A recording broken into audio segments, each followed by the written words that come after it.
Bonjour. Aujourd'hui, nous allons vous montrer les différentes étapes de production d'une pièce en verre soufflé. La plupart des gens ne savent pas qu'il est possible de se procurer du verre soufflé ici au Québec. Et oui, nous n'avons plus besoin d'aller en Italie ou au Mexique pour s'en procurer. Je vais vous présenter une artiste verrier, Karine Bouchard, qui a fondé Verre Minuit. Cette entreprise se spécialise notamment dans la création d'urnes funéraires en verre. Allons rencontrer cette artiste de talent. Bonjour, Karine. Bonjour, Claude. J'aimerais vous remercier de nous avoir invités aujourd'hui. Ça me fait plaisir. Est-ce que vous pouvez nous dire combien d'années vous travaillez avec le verre? Ça fait maintenant 6 ans que je travaille le verre. Puis j'ai étudié au Centre des métiers du verre du Québec, à Montréal, qui est un cours de 3 ans intensif de verre. Puis j'ai fondé mon entreprise Verre Minuit. OK. Et vous pouvez peut-être nous dire pourquoi vous aimez ça, le verre soufflé? Bien, tout d'abord, le verre m'attire parce que je peux créer ce que j'aime, puis ça m'aide à m'exprimer. Le verre, c'est une matière très séduisante, c'est attirant, puis c'est magique. Wow! Est-ce que vous pouvez peut-être nous expliquer un peu les outils que vous utilisez dans la production d'une pièce en verre? Bien sûr. Tout d'abord, avant les outils, on a besoin d'une bonne assistante. Aujourd'hui, c'est Christiane qui m'assiste. Ensuite, l'outil principal, c'est la canne à souffler, qui sert à souffler toutes les pièces. Ici, c'est l'endroit où est-ce qu'on souffle. Et puis, à l'autre bout, vous avez le verre qui vient s'attacher à la canne. Par la suite, on a besoin des fers, qu'on appelle, qui servent à travailler le verre, à travailler la lèvre et le col. Ensuite, on a besoin du papier, qui est simplement du papier journal plié et mouillé. Et c'est avec ça qu'on vient travailler le verre pour le modeler. Et puis, comme autre principal outil, c'est la palette, qui sert aussi à modeler puis à travailler le verre. Il y a aussi d'autres outils qu'on a besoin, mais je vais vous les expliquer en bas lors de la démonstration. Alors, qu'est-ce que vous allez nous faire aujourd'hui? Aujourd'hui, je vais vous fabriquer une urne funéraire. Comme vous allez voir, c'est des étapes de base, alors ça peut s'appliquer à plusieurs formes en verre. Les couleurs que j'utilise pour colorer le verre se retrouvent sous forme de poudre, de beurre ou de petits morceaux de verre qu'on appelle frites. La frite, c'est de la couleur en morceaux, concassés.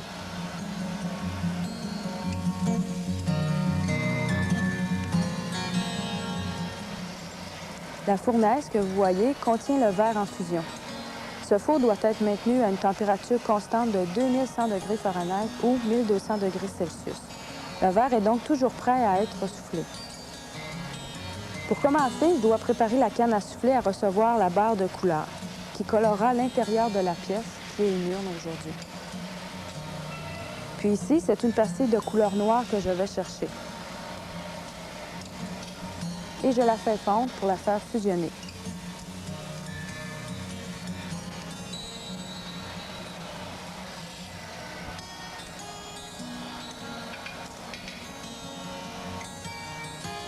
La pastille est centrée avec la palette. Puis réchauffer une seconde fois.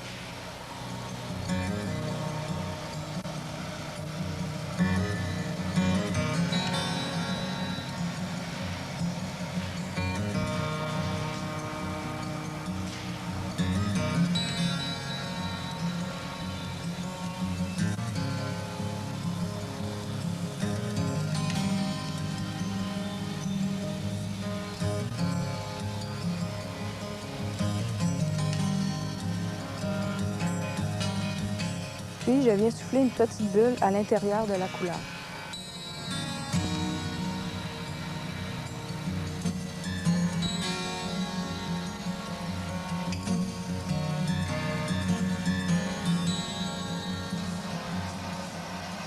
La première cueillette de verre vient recouvrir la couleur.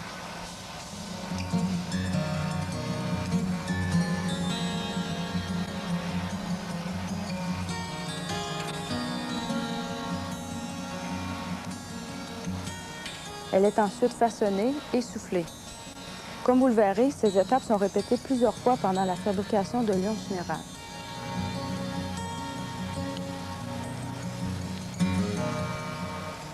Avec le papier, je viens centrer la masse de verre.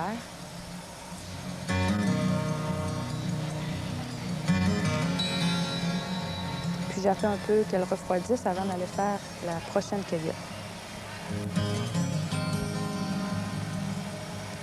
Maintenant, je fais la deuxième cueillette de verre. Et j'enlève l'excédent de verre.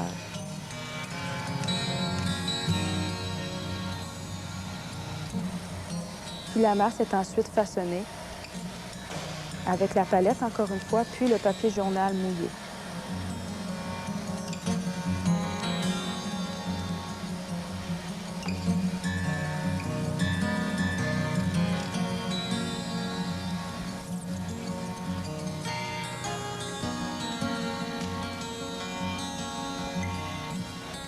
À chaque étape, le verre est soufflé et la pièce prend forme doucement.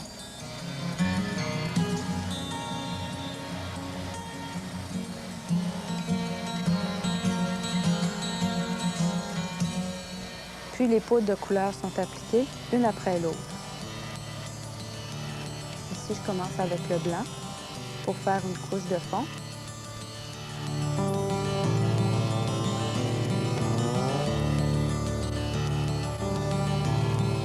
Puis le verre a besoin d'être réchauffé pour bien fusionner la couleur entre chaque couche.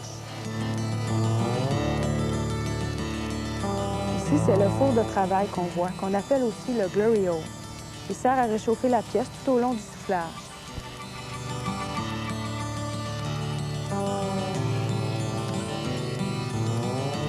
Je mets une deuxième couche de blanc pour que la couleur soit bien dense.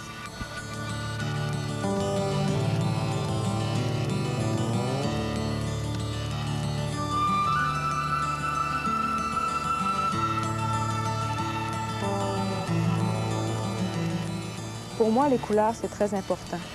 J'aime jouer avec les mélanges de couleurs. Je suis toujours à la recherche de nouvelles colorations et de nouvelles textures. Alors, je fais beaucoup d'expériences et de mélanges.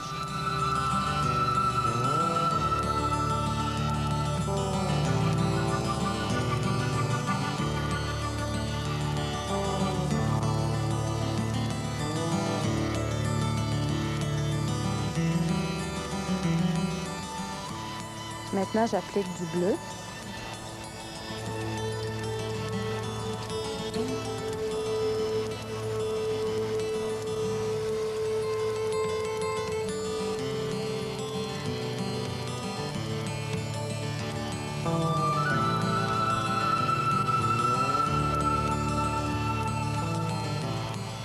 Et ici, je viens terminer mon application de couleur avec de la frite verte.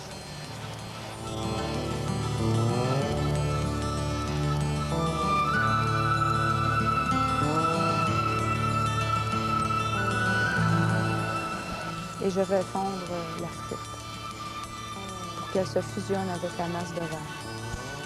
Tout au long de la fabrication de la pièce, le marbre est utilisé pour façonner le verre, mais aussi pour refroidir certaines parties spécifiques qu'on ne voudrait pas qu'elles gonflent.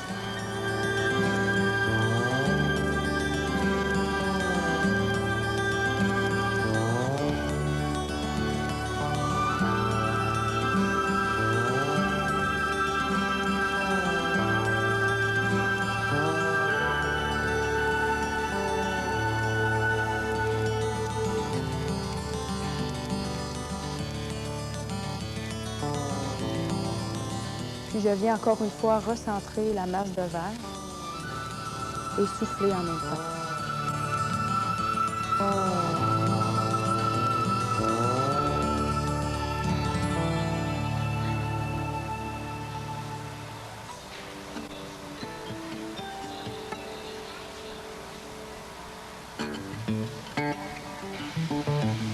Maintenant, on commence à voir apparaître les couleurs et les textures que donnent la poudre et les morceaux de verre.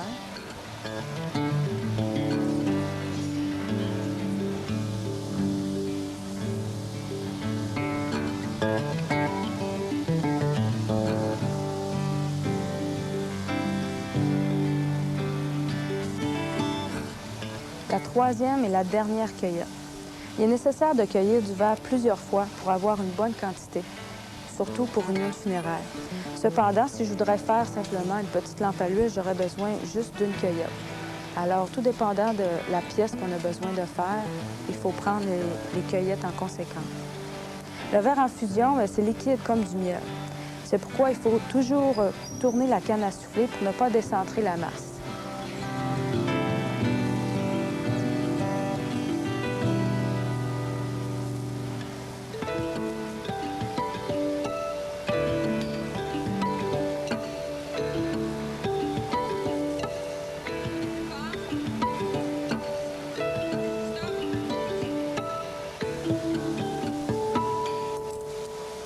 Puis avec les fers, cet outil, je viens marquer le col de la pièce et c'est à cet endroit que la pièce sera détachée lorsqu'elle sera terminée.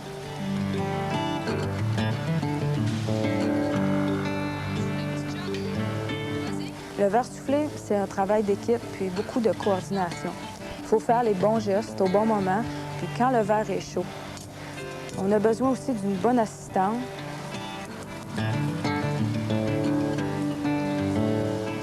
Pour souffler dans la pièce, les gens croient souvent qu'on a besoin de gros poumons et beaucoup de souffle, mais au contraire, le verre gonfle tout seul lorsqu'il est très chaud.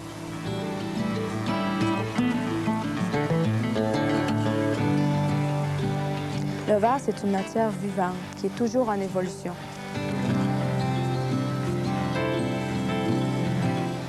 Puis pour moi, je prends plaisir à travailler le verre. C'est à chaque fois un défi. Pour souffler du verre, on a besoin de dextérité et beaucoup de contrôle de soi. D'être capable de tolérer la chaleur parce que l'atelier est très, très chaud.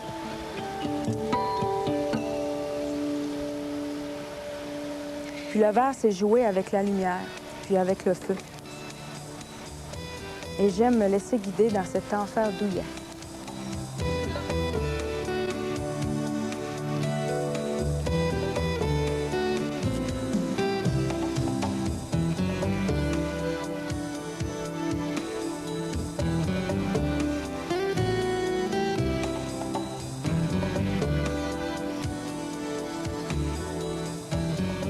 La pièce commence à prendre forme.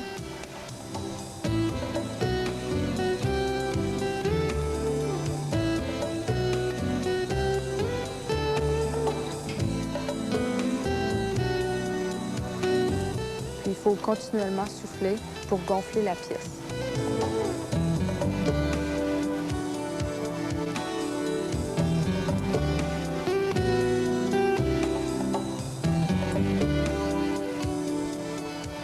Ici, je viens définir une dernière fois mon col avant la séparation.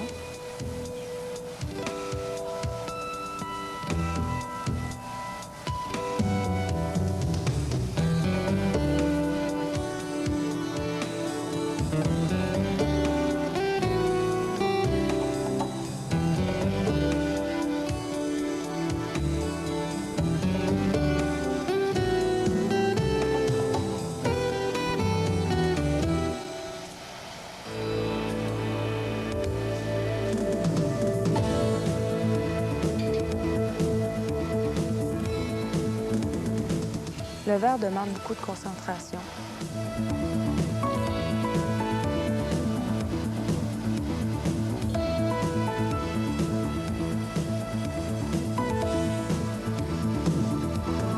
Et ici, la canne à souffler est balancée pour allonger le verre par la gravité.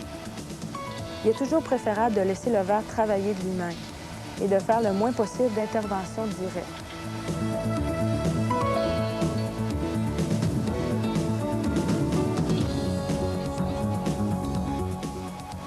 Et lorsque la pièce est formée, il ne reste plus que le fond à travailler.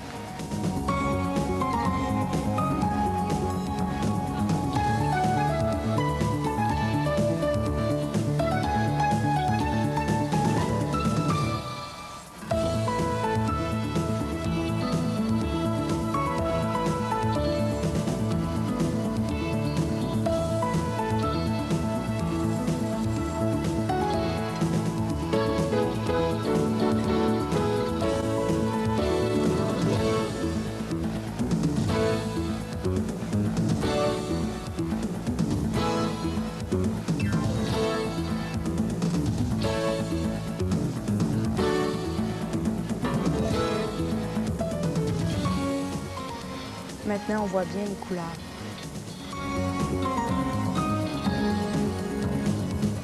Quand toute la pièce est terminée, on la transfère sur une tige de métal qu'on appelle le pontil. On met la pièce au pontil pour travailler le col et l'ouverture.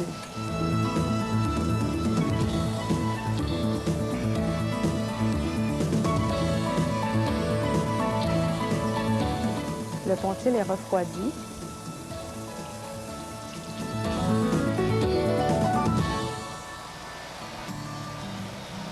Et marbré.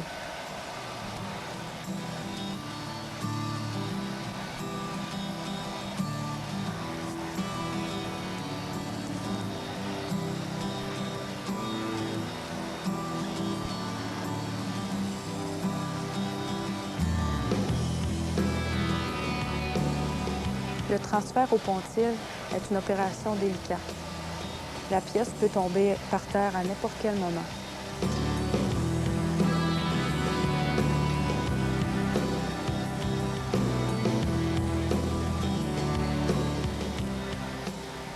On vient centrer le pontil sur le fond de la pièce.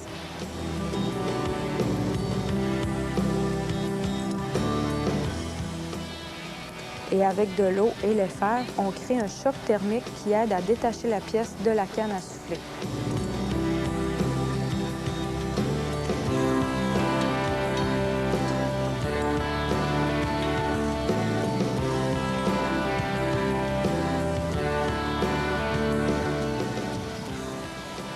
La dernière étape du verre soufflé est la finition de l'ouverture de la pièce, c'est-à-dire la lèvre.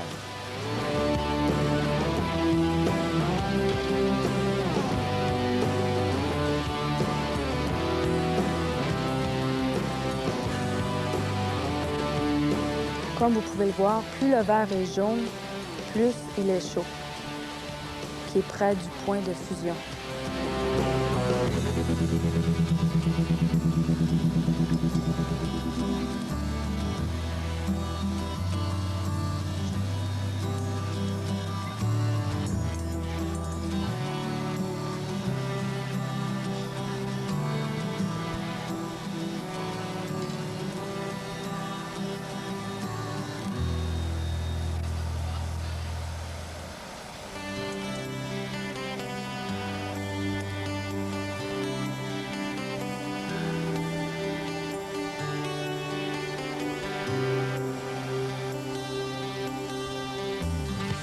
Puis la pièce est détachée du pontil et placée dans un four qu'on appelle le recuit.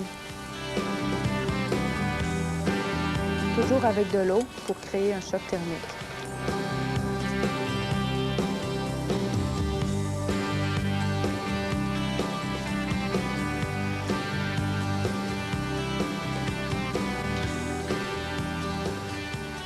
Pendant 10 à 20 heures, la température du four descend graduellement jusqu'à la température ambiante. Sans cette recuisson, le verre éclaterait.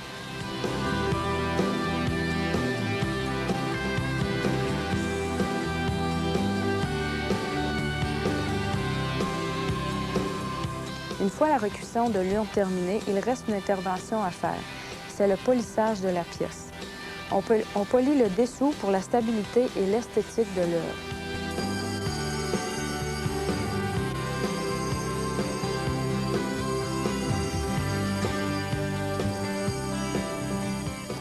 L'équipement utilisé, c'est une platine qu'on appelle. Puis on met des abrasifs avec de l'eau sur le dessus qui vient user le verre. Il faut faire attention de la polir bien droite.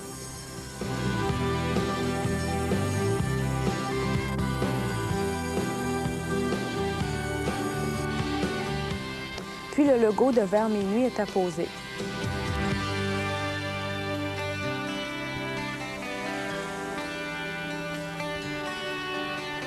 L'urne funéraire est complétée de bouchons en verre soufflé. Et voilà. Quel magnifique travail que vous faites, Karine. Merci. Alors, voici le résultat de ma démonstration d'aujourd'hui. Comme vous pouvez voir, l'urne est de teinte bleue et verte, mais on peut vraiment aller chercher une gamme infinie de couleurs, de teintes et de textures. Aussi, la forme, on peut la travailler. C'est vraiment des pièces uniques qui sont faites à la main. Il n'y en a jamais deux pareilles. Ah oui, c'est très fascinant votre travail, Karine. Est-ce que vous pouvez nous dire où est-ce que nos téléspectateurs peuvent vous contacter? Bien sûr, ils peuvent nous faire parvenir leurs commentaires et leurs questions directement à vers minuit. Puis, j'ai aussi un site Internet. Qu'est-ce qu'on peut retrouver sur votre site Internet? Bien, il y a une galerie virtuelle que vous pouvez visiter avec toutes mes pièces, mes œuvres que j'ai réalisées. Puis aussi, il y a une petite vidéo de soufflage de verre que vous pouvez visionner. Wow, intéressant. Alors, je vous remercie beaucoup d'une belle présentation aujourd'hui. Merci. J'espère que cette émission vous a aidé à comprendre la production d'une pièce en verre soufflé. Je vous remercie de votre attention. Portez-vous bien.